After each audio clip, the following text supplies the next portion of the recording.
जो मैंने +3 second selection रे पार्टिसिपेट करते आज वीडियो मुझे वीडियो माध्यम आपण मानक जनइबी जदि आपण मानकर सिलेक्शन आसीथिला किंबा सिलेक्शन न आसीथिला ताहाले आज आपण मानकर गोटे डेडलाइन सरीबा को जाउची।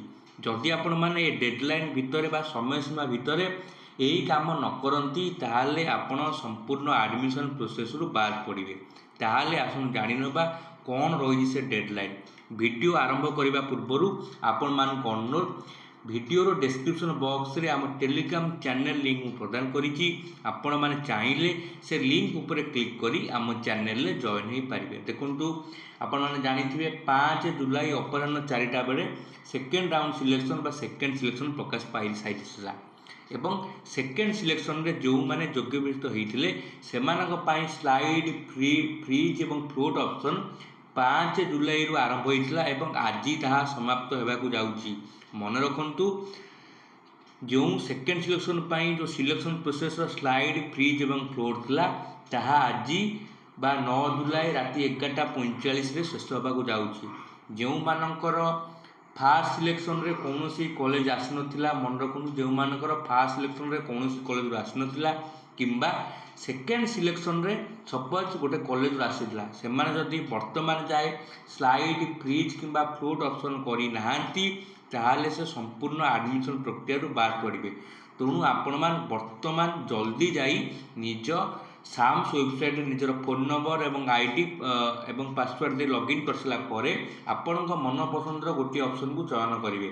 आइदर आप स्लाइड चयन करेंगे किंबा फ्री चयन करेंगे किंबा फ्लोट चयन करेंगे। केवल यही तीनटा को चयन कले हम ना आपण मानक तीनटा को चयन कर सारा परे ऑनलाइन पेमेंट कराया पड़ो कहार एडमिशन फी आपण मानक निजर एडमिशन फी को ऑनलाइन माध्यम पे कराया पड़ो एवं यह केवल साम्स ओडिशा ऑफिशियल वेबसाइट रे कराइथिबो।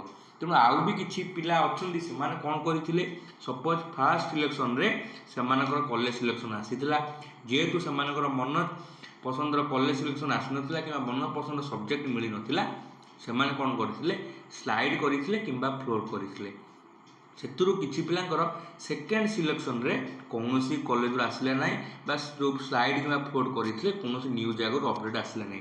तेणु बहुत पिला प्रश्न कले सार आमर वर्तमान स्लाइड शो करूनी किंबा एगेन करने फ्लोट मध्य शो करूनी आम कौन करूँ मु बर्तमान आपण मानक कहि रखा चाहे जदि आपण माने फास्ट सिलेक्शन रे स्लाइड करते किंबा फ्लोट करते जदि आपण मानकर सेकेंड सिलेक्शन रे कौनसी कॉलेज आसी ना ताहले एटा आपण मानक ऑटो स्लाइड किंबा ऑटो फ्री आपण ऑटो फ्लोट हो आपण मानक एगेन कौन स्लाइड किंबा फ्लोट करने पड़ो ना एटा ऑटो स्लाइड एवं ऑटो फ्लोट आपण मानकर हो आशा करे आपण माने बुझी पारुथिबे।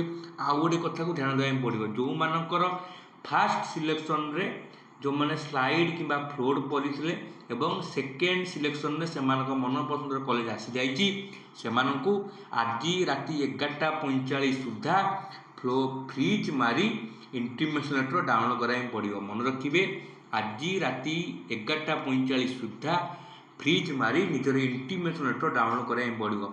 आशा करे जदि आपण मानकर सिलेक्शन आसी किंबा न आसी आपण मानकु ए डेडलाइन जानी रखु जहाँ भी करेंगे आज राति 11:45 सुधा।